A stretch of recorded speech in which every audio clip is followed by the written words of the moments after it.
I say warmly welcome to Simon James today to Academy Soul to Soul and the interviews that we used to have here. And a warm welcome to you, Simon. Thank you, Esther. It's a pleasure to be here. Great. I know that you are in Great Britain at the moment. Yes. But you live in Canada, in Victoria. I do. Yes, beautiful British Columbia. Yes. Yeah. So what do you do there when you're in your normal daily life? How is that for you, Simon? Well, obviously, as what I do is regarding if you will, a spiritual teacher and the different hats that I wear. It may be it's normal to me, but for a lot of people, it's very unusual. So each day, I think, is very different. So the Inner Quest Center, where we work, obviously provides a number of different opportunities for work and instruction. So each day is different, whether it's I'm seeing somebody on a one-to-one basis, or whether it's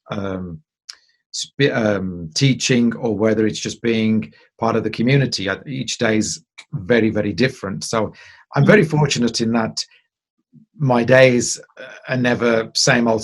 They're never the same. Okay, there's routine to a certain level, but that always something different because you're meeting people. You know? Yes, I understand. And I want to ask you a question, Simon, as I ask every other person that I interview, and that is, what's your passion in life at the moment right now? That's a good question. I think I think probably my passion, in a simple sense, is probably story. I think my passion at sort of this stage of my life and this stage of my work is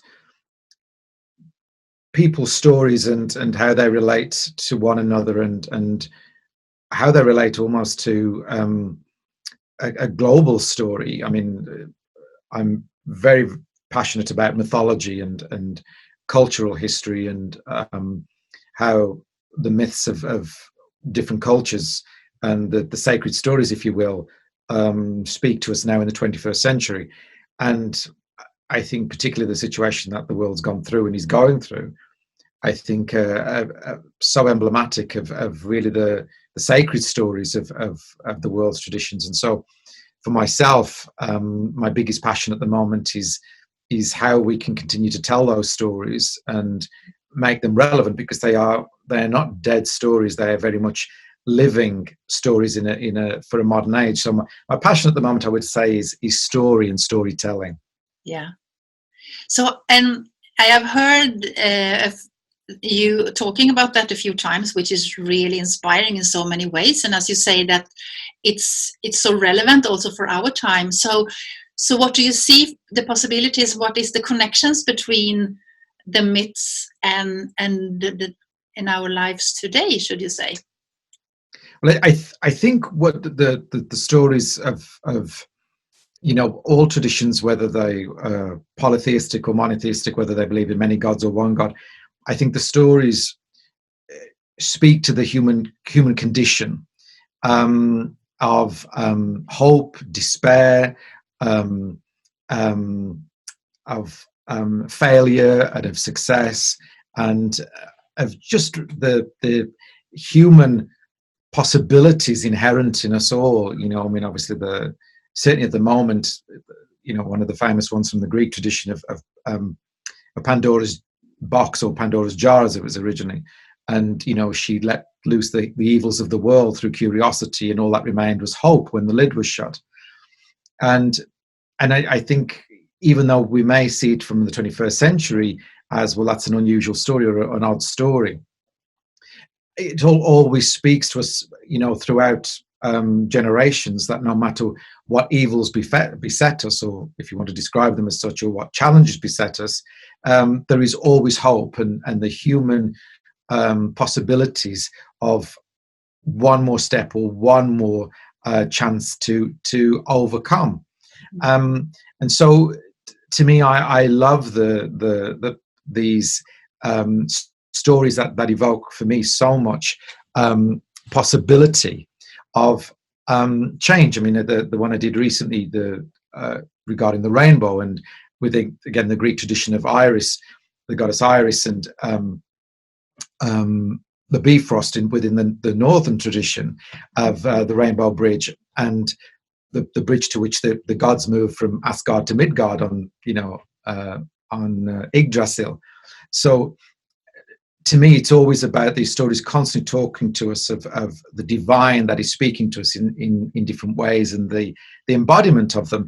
Plus, also, they're just damn good stories, you know. Yeah. That's why I love the stories of the ancients and certainly the polytheistic traditions, because, and again, this is not a criticism of any other tradition, but it's just something that resonates with me. The gods of the pre-Christian era, in many instances, were very human. They had frailties. They acted like humans, you know. And obviously, within the northern tradition, the Scandinavian tradition, even the gods themselves died. In obviously in Ragnarok, and so even the gods themselves were not beyond destruction, and so I think they were able to give us a more tangible feeling, both of the possibility of our divinity and also of the utter joy of our humanity. And that's why I love the story so much, rather than a God that is so separated from us or so beyond our comprehension, that as human beings we cannot ever aspire to be good enough or clever enough or brave enough to be worthy of divine attention. So that's why I enjoy these stories so much, and that's why I enjoy telling them, because they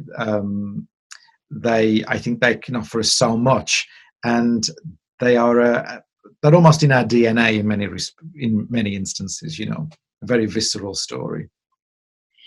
Yeah, it feels like they are in our DNA, as you say, because they resonate so instantly to different part of us. And I was thinking now, when you were talking about this, Simon, who actually created them from the beginning? How did they myths get born? I mean, all the stories around them and all the personas and all the gods and goddesses. Who created it? Well, I mean, I wouldn't presume to know. I think the interesting thing is that, and this is what I like about exploring the origins of belief, because one of the biggest problems with a lot of traditions today, of sort of the traditional orthodox belief systems, is that, if you will, God delivered a story to the world, and that story is fixed, and that is the truth. Where in sort of the polytheistic religions, the stories were constantly evolving, changing, and so, you know, one God was originally a belief of a small tribe or a village, which was then taken over by the next village, and so those attributes of that God became either submerged or associated with another god. I mean, for instance, when Alexander the Great invaded Egypt, and the Hellenization of Egypt began, it became a Greek colony. The god Osiris, the god of the dead, was merged with the Apis bull, the cult, and then became known as Serapis, so which became very much a Greek god, a creation, and yet the original, although those stories became part of another story of birth, redemption, and everlasting life. And if you will, the wonderful thing about these stories is that they constantly change and are altered and modified, but they live for that next generation. And of course, obviously, here, we can, from a psychological point of view, speak of archetypes within Jung's theory of archetypes, and obviously within the inner quest, Brian Robertson speaks of the archetypal tradition and the tradition of that we come from, and that Brian has really brought back into the forefront of public knowledge of the archetypal system, in which we can begin to develop and use these stories and use these origins, if you will, that are part of our psycho-spiritual heritage, in which we can access these stories so that we continue to live that story and we can embody that story, you know. So how the gods originally became who they were, and the stories who they became, I think is open to interpretation. I mean, obviously, the fascinating thing of all of these ideas is that the similarity of taking an idea that is there in human form, and then breathing the divine into it, and the breath of the divine. So many stories speak of the gods speaking to us and breathing us life. And excuse me, the breath of life, and the You divine. see the forest over there, so I mean. Exactly, must have got hay fever. Then was the divine sneeze there, I think. You know, but in the Judeo-Christian tradition, you know, human beings were created from the earth, from clay. You know, in one of the Egyptian creation myths, Ptah, the creator god, took clay and breathed life into it. Another creator god, Khnum, in Egypt, took the clay, and we were formed on the potter's wheel, and we were breathed life into it. So all of these stories speak to, I think, the human experience of what we see outside of ourselves, and then the divine forming a story that we can understand, you know. And that's, I could go on and on and on. It's a passion. And it's and that feels, and it's so interesting, and you get drawn into it, and it starts to create pictures, and also because it also starts give us an opportunity to think and to reflect upon ourselves in a very good way, isn't it? Because it actually starts those processes, and it's I think that's therefore it's so precious for people to hear them, and we respond to them because you talk about them, and you have met a lot of people, and isn't that so that we as an audience, we respond very quickly to when you talk about it? I believe so. I mean, the videos that we've done with a number of different myths have been very popular, and I think one of the things that I really enjoy doing is when people say to me, well, you know, I didn't enjoy mythology when I was at school because I thought it was boring, and they were, you know, I didn't really understand it. But when you actually tell them as stories, and as something dynamic, and that is still important to us, then we can identify with it. I mean, you know, when we've been on our spiritual retreat, The Gathering, where this picture is taken, on Vancouver Island, and when I've done some of the storytelling within mythology, I mean, just in its most basic sense, these are stories of life and death, love and loss. I mean, you know, the famous story of Orpheus going into the underworld to bring his wife back from the dead. I mean, who wouldn't respond to the story of love everlasting? And if you love somebody so much, wouldn't you go to the gates of the underworld to bring the person that you loved the most back? You know, wouldn't you face monsters and Hades himself with the possibility of bringing the person that you love back? And as human beings, we respond to that. I mean, you've only got to go to see a movie or read a book to know that we as human beings are storytellers, and we respond to stories because they tell us so much about us, and also speak to us of the possibility of change and of hope, and a different life than the possibility that we're in at the moment. Yeah, and they create in a way also sense in the ordinary chaos we live in. It reflects, and we can mirror things there that makes it helps us to make sense of things. Well, I think absolutely, and really, the stories themselves, I think, with it was humanity responding on one level to a divine impulse. I mean, that when I tell those stories, I always like to say, whichever tradition, whether it's the Scandinavian tradition, the Norse tradition, Greek, Egyptian, whatever tradition I'm speaking about, I always begin with or try to begin with the phrase that in the beginning, the creator told this story to his children, her children, its children, whichever pronoun you're using here. But the creator spoke and told a story, and the creator's children heard this story of the creator, because these stories ultimately were about trying to make sense of a very chaotic world. I mean, we think our world at the moment is chaotic and complex, and it is.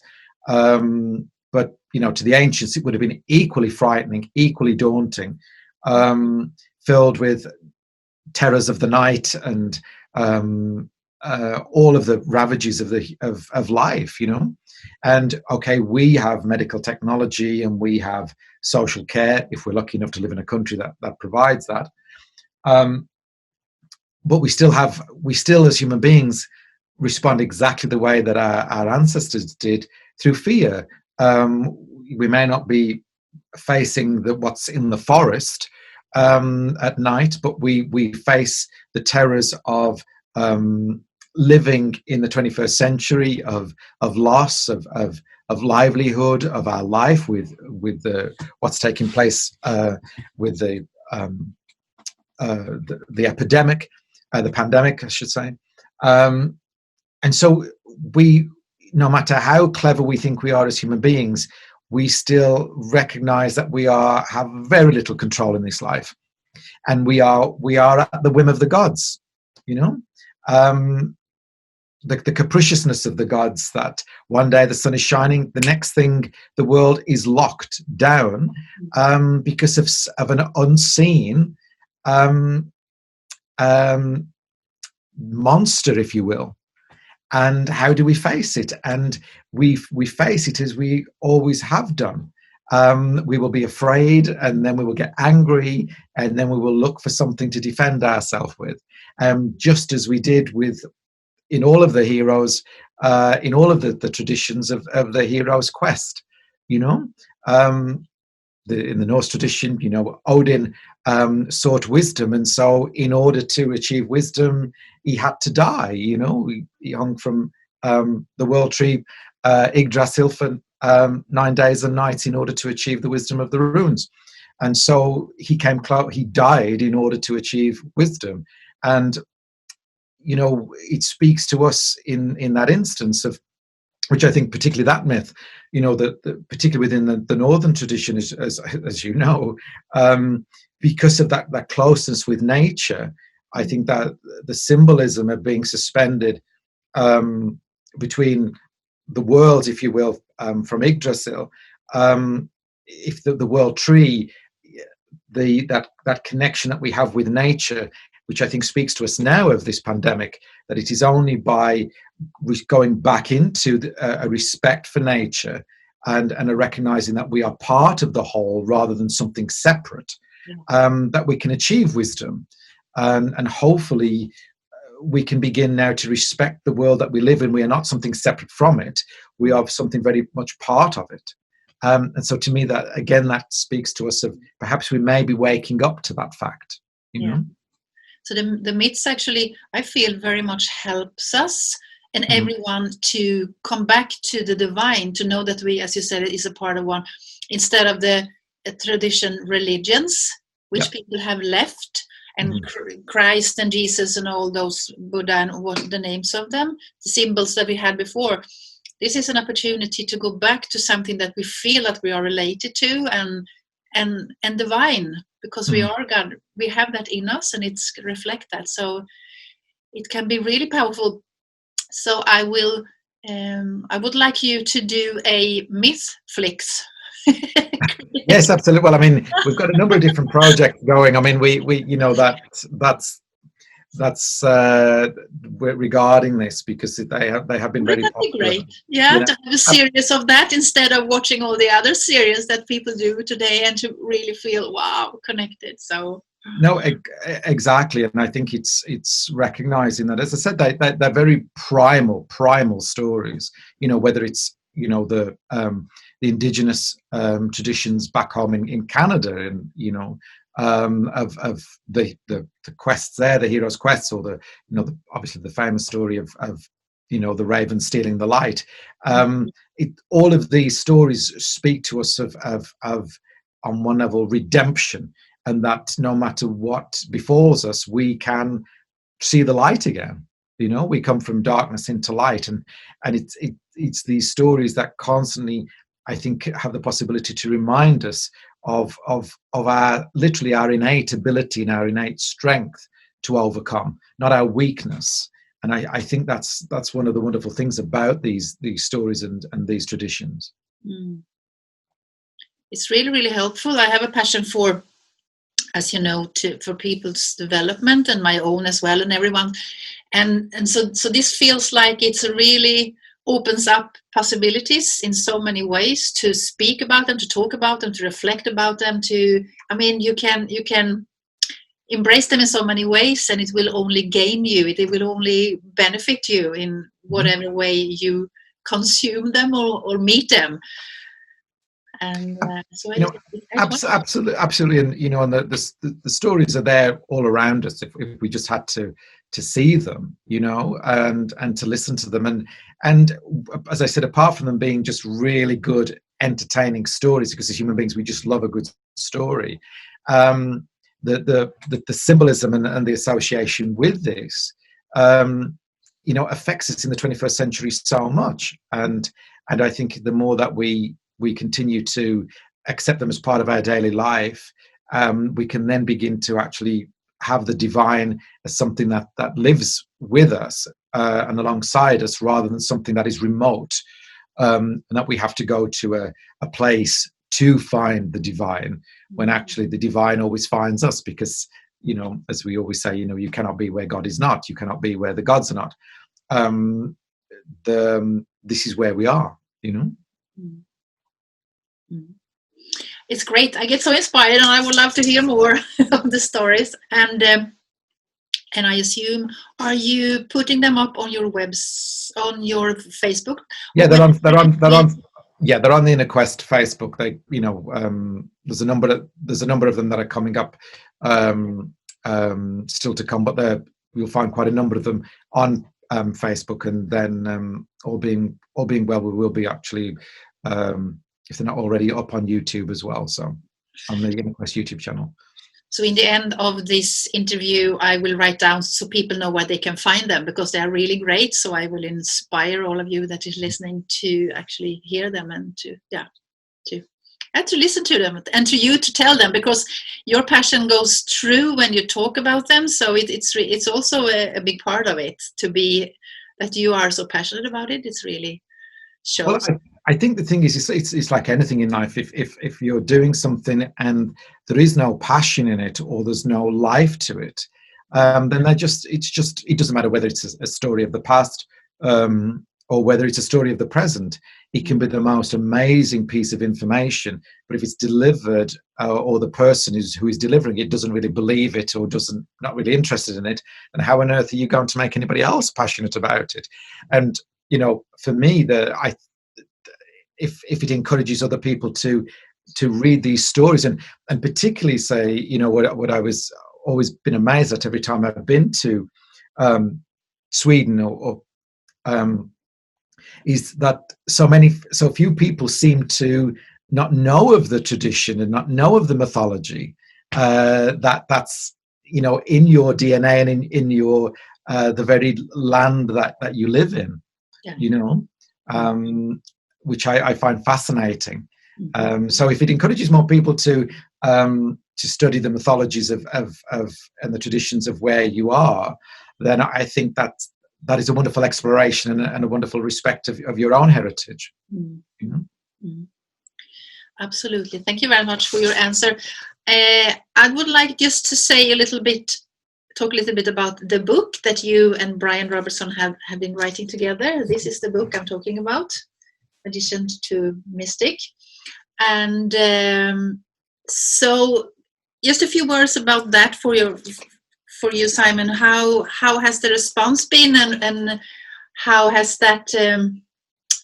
Is there another book coming, or what is happening after this fantastic book? I will recommend it actually very much. Well, thank you, Asa, for that. Those kind comments. We set out originally to write a book because we were really disappointed and were really concerned with the standard of education, excuse me, with what we do.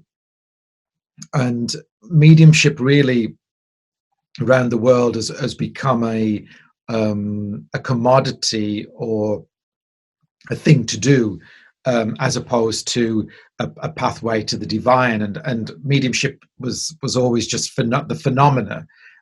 It wasn't something to be particularly proud of or particularly exciting in the sense of a dramatization.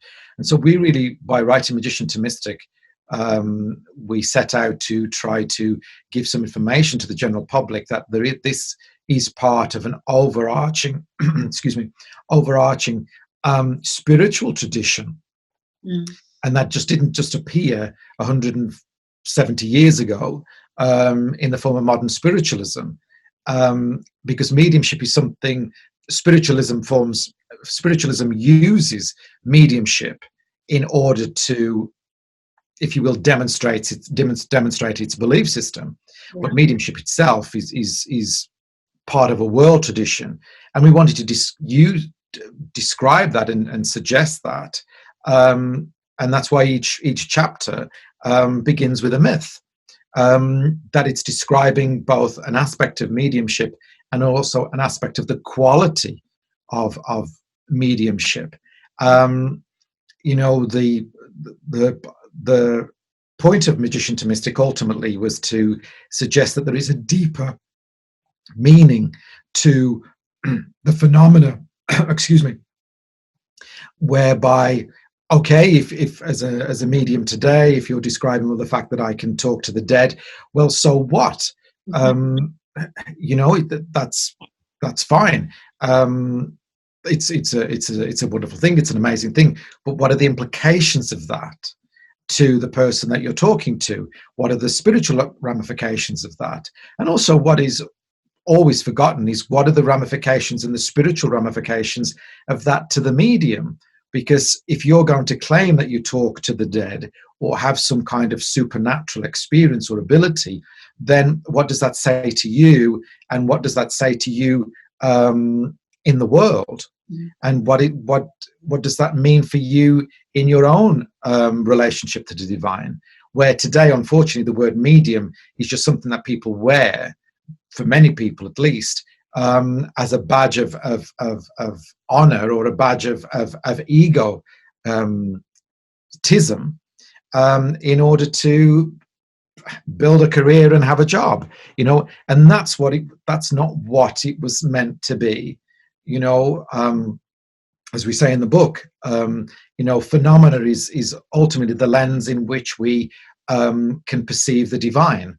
So by being aware of our ancestors, whether it's being aware of the soul in front of you, whether it's being aware of the soul in nature, whether it's being aware of the sacred stories of the gods, ultimately what we're looking at here is that it is a sacred experience and not something to be undertaken lightly, purely just as some form of ego trip. Because and again, if I speak to the sacred stories, is that one of the famous phrases and aphorisms, certainly within the Greek tradition, is that, you know, whom the gods wish to destroy, they first make mad, which is so true, in that if we forget that we are talking to the divine, we have to approach the divine in a manner of peace, a manner of purity. And when I use that word purity, I don't mean in a human sense, but in a sense of true intention. Yeah. Because if it's not approaching true intention, then all of the demons and monsters of the underworld will come to claim us. but they are the demons and monsters of our own underworld, our own shadow, our own experience, because we have not dealt with our own issues and we have not moved into a place of healing. And so therefore the gods will make us mad, because we will be consumed by our own neediness, our own lack of self-worth, and all of the evils and monsters of our own misunderstanding. And so Magician to Mystic was an attempt to put forth that idea that we need to actually treat this subject with the respect it deserves, and also to put some information out there that we come from a tradition that just didn't suddenly appear in the 1970s within the New Age movement, for instance. You know, that it's part of a much ancient wisdom tradition. Yeah. So that's a little bit of a précis of what Magician to Mystic is about. Yeah, because it feels it's a very great book for everyone that wants to know the history about actually about the mediumistic part, of course, but it's also, as you said, it binds together the myths and also possibilities for everyone, that we are divine and what we are capable of as humans, to That's be right. related to that in this life, still living here, and what is what. So it's really also a kind of fact book, and it's a book.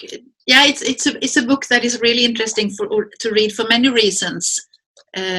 What stage in life you are in, or whatever. So it's really a good information, and it helps people to get more aware of themselves.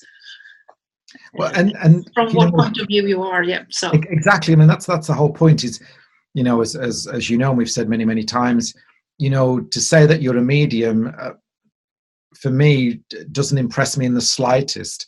I'm more interested in what you do as a human being than what you think you are with some kind of supernatural power. You know, you may have an ability, but how do you conduct yourself as a human being? Do you care for some other people? Do you treat this world with respect? Do you treat one another with respect?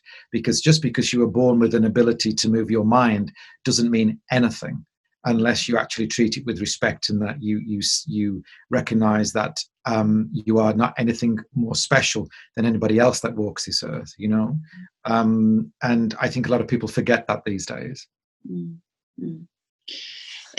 One thing that has occurred to me very much in society today is that we believe that we are lack of time, and we believe that we don't have time, and we want things to go quickly. We want things to happen instantly.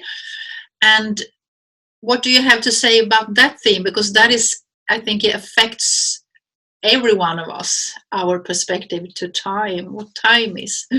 Oh, you know, I'm the same. I mean, you know, I'm constantly looking, think I need to do this. I've got to achieve this by today. I need to have these jobs done, and I need them to done by the end of this particular month, because if I'm going to run out of time, you know. And I think we forget as human beings that we are mortal, and that the idea that we have enough time to do all of the things we want to do, or that we've run out of time, is an amazing illusion and the ultimate lie, because all we ever have is this present moment. And there'll be one day where we will run out of time to do all of the jobs that we wanted to do. And so I think we put ourselves under pressure, and in Western society today, and this may be changing a little, possibly with the whole lockdowns that have happened in the West, particularly, that to be working 24 hours, 7 days a week is not a good use of time. It's not a good use of life, you know. And the world will continue, and even though it's a cliche, the world will continue to turn, whether you're present or whether you're not. And so, and this is where we now, to answer your question regarding, if you will, spiritual development in this, is that we continue to develop till the day we die. And there is no end goal. There is no end to what we are supposed to do. There is, and certainly within the development of mediumship and that experience, there is no there is no point at which you have achieved and you are a medium. It is just a constant process of unfoldment. And so as a teacher of that, I too am constantly evolving and transforming and hopefully learning something. So that actually what I'm thinking and what I'm learning today is different from what I taught 5 years ago, 10 years ago, because if it's still the same thing, then I've not learned a lot in that time. And so really this idea of a quick development to create phenomena, one is an illusion, and two is very dangerous, even though that's become part of the training now, where come to a weekend workshop and you can become this, you can become that. And it just doesn't happen. Okay, you can have the phenomena, but you don't understand the depth of that. I mean, again, just, and this is one of the stories in the myths in the book. I mean, we have this, to me, this speaks of this, and within the Greek tradition, the worst sin that you could commit against the gods was the sin of hubris, which in English speaks of that you are challenging the gods. It's pride before the gods, or pride above the divine. You dare to challenge them. And one of the famous, obviously, stories I think most people have heard of is the myth of Icarus and Daedalus. And the myth's long, but basically, father and son Icarus and Daedalus had to escape from a prison, and the only way that they could escape was by flying. And so Daedalus constructed these wings from wood and feathers, and the feathers were put into wax. And he had put these wings on his back and his son Icarus, and he said to his son Icarus, now, whatever you do, don't fly too close to the sun, because the wax will melt and you will fall. Don't do that. So listen to me. And so, of course, the idealism of youth, they flew off from the prison in which they were held. And of course, Icarus got so carried away, he wanted to fly higher and higher with the excitement, and he flew too close to the sun, and the heat melted the wax. The feathers came out, and he plunged to his death in the ocean. And here you have that wonderful story of one, obviously, the youthful enthusiasm against the wisdom of age, but also that, if you will, the committing the act of hubris. He flew too close to the divine. He flew too close to the sun. Yeah. And because of that, he crashed to earth, and that's exactly what happens within mediumship. Mm-hmm. And we think we may know it all, and at some point we will crash to earth. We will fall. Mm-hmm. But what did you say about time there, that everything has to go so quickly in society as a whole, that people feel, kids feel stressed because they think they have to provide things and create things and be someone, and all of those processes has to go very, very quickly. And in the same time, the only thing that is coming constantly is time to us, but we feel that we don't have time. The concept as a whole, is what was I meaning with that? It's strange, because we live so quickly. That's what I mean. And everyone has to have the education, and you have to earn money, and you have to do career, and you have to do all those things, and it's constantly a lack of time. It is a constant lack of time, but I think it's giving yourself permission to, where do you put your value? Mm-hmm. What do you value the most? And I think it's trying to recognize that, where is your place of value? Do you is your value on constantly seeking to move as fast as possible, or can you have value in just being? And again, this can be a little bit of a cliche, but I think it's also finding now in a time in which we can push back against this idea that we are constantly feeling that we are under pressure to fill every moment of our time, you know. And I think it's so important to recognize that we can fill our time with actually just being present in our life and just doing things that actually fill us with joy, whether it's, you know, being in nature, which, you know, more and more is being seen, which obviously everybody knew anyway, but is now scientifically being demonstrated to have a very, very useful and positive effect on our mental well-being. You know, I mean, Yeah. who would have guessed? You know, Grateful that science have found that out for us. no, exactly. I mean, it's, you know, I was dumbfounded myself when it was found out to be true. But I think it's also, again, one is good is that society is finally catching up to recognizing that that there is value in things other than work and things that we think are important. The quality of our life is also important, as opposed to just the quantity of life that we have. And I think that can only be a positive move. I have a last question for you, Simon, and that is, what do you feel is the possibilities and the hope that we have now in our lives, for everyone on earth, to say, in this situation we are right now, but what do you see the possibilities and the hope that is coming out from this? I'm very hopeful. I mean, I think the world is at a turning point. It's the world's in a crisis point at the moment, I think, for so many different reasons. And we can look at we can feel very pessimistic because of the rise of nationalism and the various demagogues around the world that have appeared that constantly talk of increasing national borders or strength and words, just aggression. And basically these are the tactics of the schoolyard and the schoolyard bully. And, you know, sad to say that there's a lot of big men in the world that are really just little boys that have just been given too many toys to play with, you know. But I think that the positive aspect of this is that perhaps the world is waking up that, you know, that there is another way, that there is a way of a more equitable, a more fair way to live in a world where we can actually treat one another with respect. And I think also as well to accept that the history that we have come from, you know, is not equitable for everyone, and that we have to examine where we've come from, our choices, our words, our actions, and that, as cliched as it is, we are actually all in this together.